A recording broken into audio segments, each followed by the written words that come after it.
আচ্ছা ঠাকুর, আমি কি তাকে পাবো না? বার্তা যদি এমন করে কেউ হৃদয় থেকে বলে, তিনি পরম বৈষ্ণব, আপনারা সভা মাঝে বসেছে, আমি ভক্ত হতে পারিনি, কেবল পোশাকটাই পরিবর্তন করেছি। বৈষ্ণব হওয়া তো দূরের কথা গো, বৈষ্ণব যদি কেউ হব বলতো, আমার গৌর হরি তার চরণে লুটিয়ে পড়তো। বৈষ্ণব হওয়া তো দূরের কথা, কেউ যদি বৈষ্ণব হব এই কথাটা উচ্চারণ করতো, আমার প্রভু তার চরণে লুটিয়ে পড়তো, আহা তুমি বৈষ্ণব হবে। আমার মনে ছিল বৈষ্ণব হব, বৈষ্ণব, বৈষ্ণব কথাটা কিন্তু বৈষ্ণব নয়, বৈষ্ণব নয়, বৈষ্ণব, বৈরাগী, ভক্ত। বৈরাগী কাকে বলে জানো? পোশাক পরিবর্তন করলেই বৈরাগী হওয়া যায় না, তিলক অঙ্কন করলেই বৈরাগী হওয়া যায় না, কণ্ঠে মোটা মোটা মালা পড়লে বৈরাগী হওয়া যায় না। বিরাগ থেকে এসেছে বৈরাগ, বৈরাগ থেকে এসেছে বৈরাগী। বয়ে ওই রয়াকা গয়ে দীর্ঘি, বয়ে ওই বৈদিক ধর্ম ত্যাগ করিয়া রাধারানীর উপাসনা গ্রহণ করিয়া যেজন গিরিধারী কৃষ্ণের ভজন করিয়া থাকেন, সেই হয় আমার বৈরাগী। ভক্ত কাকে বলে জানো? একটু কীর্তন শুনলাম, একটু কীর্তন করলাম, একটু ভগবত সেবা দিলাম, আমি ভক্ত না। তিনটে অক্ষর, ভ ভয়ে তয়ে ভক্ত। ভয়েতে ভব বন্ধন হয়েছে যাদের খণ্ড,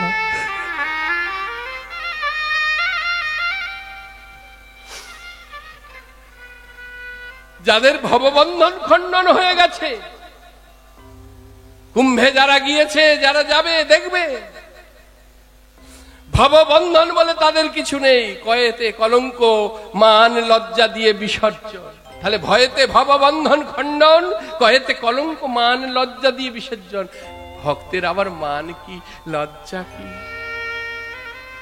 কলঙ্ক কি?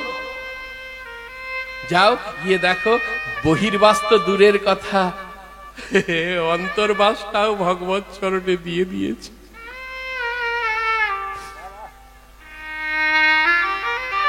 দেয়নি? যাদেরকে আমরা নাগা সাধু বলছি। একজন প্রশ্ন করছে একজন বাবাকে, বাবা তোমরা শয়ন করো যখন কিসের উপরে শয়ন করো গো? কেন? হ্যাঁ, মাটিতে শুয়ে পড়ি।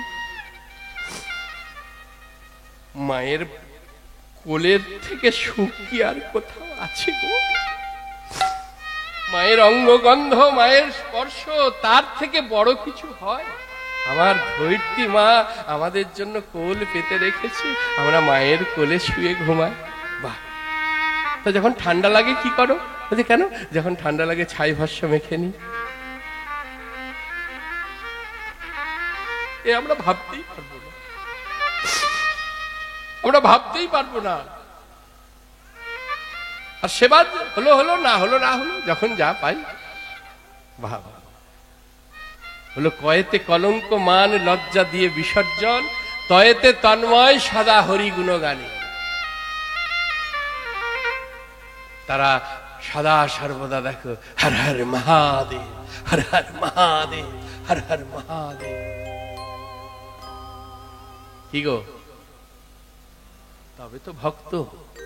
আর আমরা একটু সেবা দিলাম, একটু তুলসীর মালা পরলাম, তিলক করলাম, মানে এক একজনের তো যা বড়াই।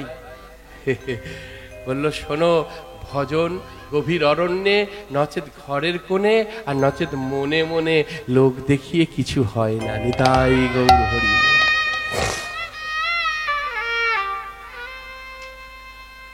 বৈষ্ণবের কাছে ভিক্ষা চাইতে হয়। ত্রিনাদপি শুনিছে না তরুরৈব সহিষ্ণু না, অমানি মানদেন কীর্তনীয় সদাহরি।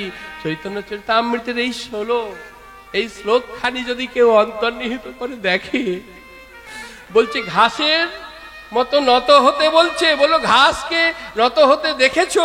যখন কেউ পা দিয়ে মারিয়েছে, কিন্তু পা সরিয়ে নিলে ঘাস আবার মাথা চাড়া দিয়ে উঠেছে, কিন্তু বৈষ্ণবের স্বভাব মাথা ছাড়া দেয়া যাবে না।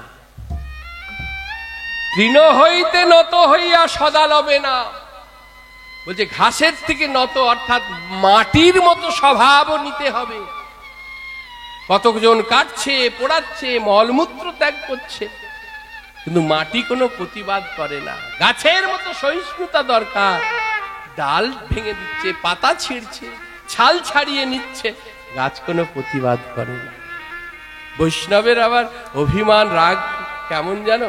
জলে যেমন দাগ টেনে দিলে, নদীতে পুকুরে জলের উপরে যদি একটা কেউ দাগ টেনে দেয়, দাগটা থাকে বেশিক্ষণ, দাগ বুঝতে পারা গেল, কিন্তু সঙ্গে সঙ্গে মিলিয়ে গেল। হলো বৈষ্ণবের অভিমান, বৈষ্ণবের রাগটা হবে ওই জলের দাগের মতো। নিতাই গৌর হরি বল। তবে হবে বৈষ্ণব। বৈষ্ণবের কাছে চাইতে হয়, হে বৈষ্ণব, হে বৈষ্ণব, আমাকে কৃষ্ণ কৃপা ভক্তি দাও, আমাকে গুরু ভক্তি দাও, আমাকে কৃপা করো বৈষ্ণব ঠাকুর, আমাকে কৃপা করো। তাদের চরণ ধুলি অঙ্গে মাখতে হয়। ভজন মার্গ এত সোজা নয়, এত সোজা নয়। গুরুর প্রতি শ্রদ্ধা যাপন করতে হয়, নিজেকে বিকিয়ে দিতে হয় গুরুর কাছে, গুরুর সেবাতে। বিকিয়েছিলেন ঈশ্বরপুরী, তাই তো তিনি ভগবানের গুরু। বিকিয়েছিলেন স্বামী বিবেকানন্দ, তাই তো তিনি বিশ্বজয়ী। বিকিয়েছিলেন গিরিশ ঘোষ, তাই তো তার সর্বব্যাধি গুরু নিজে নিয়েছিল। চিৎকার করে যখন ডেকেছিল, 11 জন সন্ন্যাস নেবে, 12টা সন্ন্যাসের পোশাক। একজন প্রশ্ন করলো, ঠাকুর 12টা কেন? আমরা তো 11 জন। বলছে, ওটা আমার একটা গিরিশের রে, আমার গিরিশের জন্য তুলে রাখিস। যখন চিৎকার করে ডেকেছিল, গুরুদেব শিওরে এসে দাঁড়িয়েছে। গিরিশ ডাক দিলে, ঠাকুর, ঠাকুর তোমার এত করুণা, এত দয়া, একবার ডাকলাম তুমি চলে এলে, আসবো নে। ওরে তুই যে আমার ছেলে রে, তুই যে আমার শিষ্য, গুরু শিষ্যের সম্পর্ক যে জন্ম জন্মান্তরের সম্পর্ক রে। কিন্তু ঠাকুর আজও আমি মদ খেয়েছি, কি দেব তোমাকে, তোমাকে কি দেব ঠাকুর? আমার আছে এই নয়নের জল, আমি তোমার চরণে দিলাম, গ্রহণ করো ঠাকুর, গ্রহণ করো। ভক্তি মার্গ অত সোজা নয়। সব নিয়েছিল, যখন শেষে রক্তবমি করছে, জীবদ্দশার শেষ সীমান্তে পৌঁছে রক্তবমি করছে, রামকৃষ্ণ গলগল করে রক্তবমি করছে, স্বামী বিবেকানন্দ হাতে করে ধরে সেটাকে প্রসাদ রূপে সেবা করছে। তবে তো মাথায় হাত দিয়ে বলেছিল, ওরে ওরে লরেন, আজ থেকে আমার যা আমি সব তোকে দিলাম, সব তোকে। তাই গৌর হরি ভক্তি রাখ। এই দেখো, বললো পাবি না কেন? ডাকার মতো ডাকলে নিশ্চয়ই পাবি।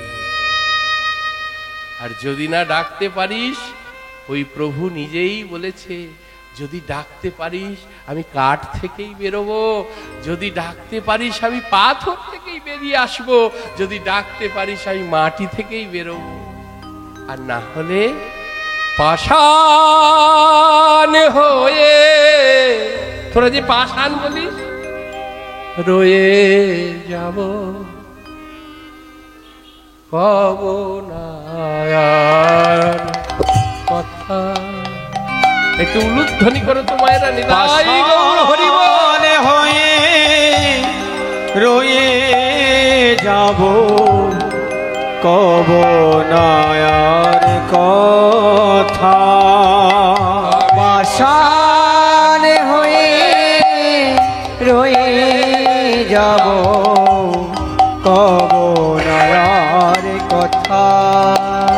আমি পাষাণ হয়ে রয়ে যাব, কব না আর কথা।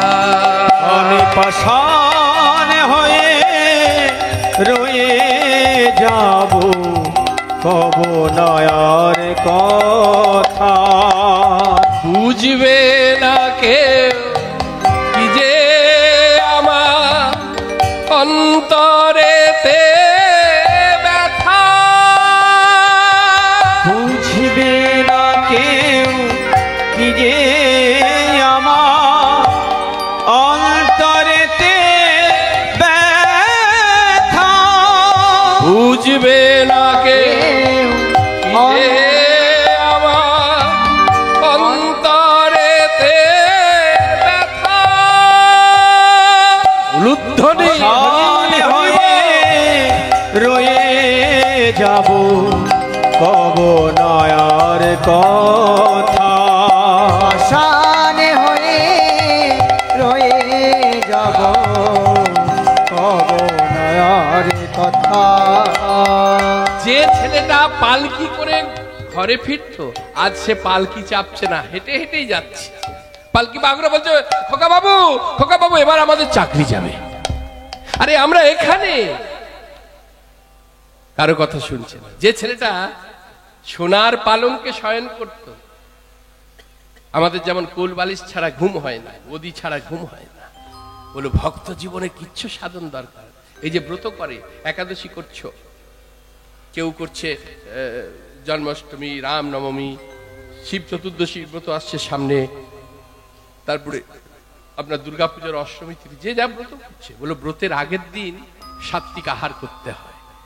ব্রতের দিন স্বামী স্ত্রী, আগের দিন থেকে স্বামী স্ত্রী কোনো নারী পুরুষ একত্রিত শয়ন করতে নেই, গদি বিছানায় শুতে নেই, মেঝেতে কম্বলের বিছানা করে কিংবা কুশ দ্বারা বিছানা করে শয়ন করতে হয়। ব্রতের দিন সূর্য উদয়ের আগে শয্যা ত্যাগ করতে হয়। সেদিন মুখে কোনো কটু বাক্য বলতে নেই, বদনে সবসময় হাসি থাকবে। কার কাছে পাবো, কে দিল না, কি কি করলো, কোনো কিচ্ছু না। সেদিন বেশি বেশি করে ভগবত নাম, বেশি বেশি করে ভগবত সেবা। বোঝা যাচ্ছে?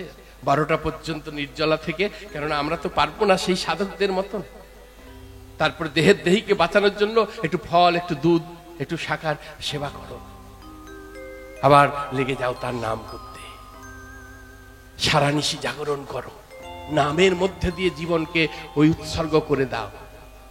বৈষ্ণব ব্রত পুঞ্জিকায় পারণ সময় লেখা আছে। ওই সময় জগন্নাথ দেবের ওই স্থান থেকে আনা সেই প্রসাদ, সেই মহাপ্রসাদ পেয়ে তুমি পারণ করো। যদি সামর্থ্যে কুলায় একটু দান দক্ষিণা করো, 5টা নারায়ণ সেবা দাও, তবে তো হবে ব্রত। ব্রতও করব, কে করলো না তার দিকে তাল করব, মনের মধ্যে হিংসা থাকবে, হাসি থাকবে না, কটু বাক্য বলবো, হরি বল, ও কিচ্ছু হবে না। আর যদি ব্রতের মতো ব্রত করতে পারো, আমি এই সভাতে দাঁড়িয়ে বলে যাচ্ছি, যার যা মনের বাসনা তাকে জানাবে, অতি অবশ্যই পূর্ণ হবে। নিতাই গৌর হরি। আগে করে দেখা।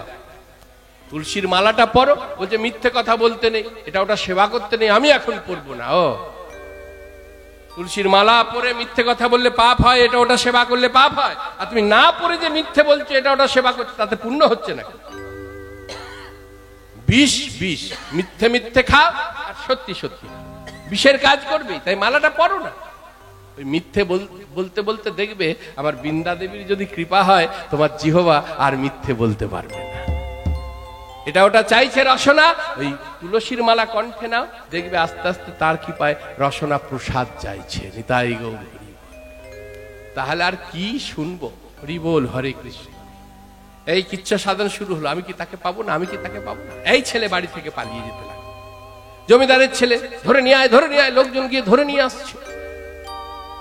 ছেলে এমন পালিয়েছে, তাকে আর পাওয়া যায় না। পথে পথে ঘোরে আর চিৎকার করে করে বলে, পেলামে না, পেলামে না, তারে পেলামে না, তারে পেলামে না, তারে পেলামে না। আমি যার লাগি হলাম পাগল, যার লাগি হলাম পাগল, তারে পেলাম কই। আমি যার লাগি হলাম পাগল, তারে পেলাম কই।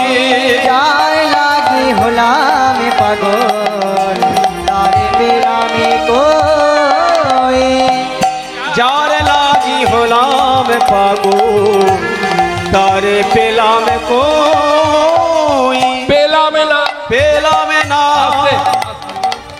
বলছি মায়েরা বুঝতে অসুবিধা হচ্ছে না? ভালো লাগছে না লাগছে? কাদের ভালো লাগছে না একটু উলুধ্বনি দাও না গো।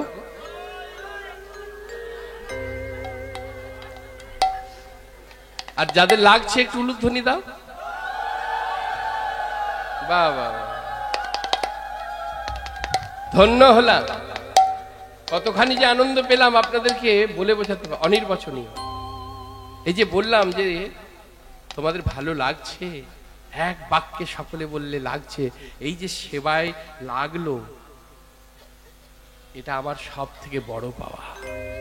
গুরুদেব যেমন শিষ্যকে বলে, ওরে আমাকে তুই 1,00,000 টাকা দক্ষিণা দিলে পরে ওটা আমার কাছে দক্ষিণা নয়, কিন্তু যে সম্পদ আমি তোকে দিয়েছি সেটা যেদিন বজায় রাখতে পারবি সেটা হবে আমার কাছে সব থেকে বড় দক্ষিণা। পেলাম না। পেলাম না। তারে পেলাম না। পেলাম না। তারে পেলাম না। এই ছোড়া কোন কথাই কর্ণ, এই তখন থেকে বলছিস পেলাম না পেলাম না, এই কি পেলি না বলবি তো? পেলাম না। আবার বলে পেলাম না। আরে কি পেলি না বল। একজন পাশ দিয়ে যাচ্ছে, ও দাদা কার সঙ্গে কথা বলছে? এই জগতে যে এক কথা বারে বিড়বিড় বিড়বিড় বিড়বিড় করে বারে বারে বলে, কারো কথায় কর্ণপাত করে না, তাকে কি বলে গো?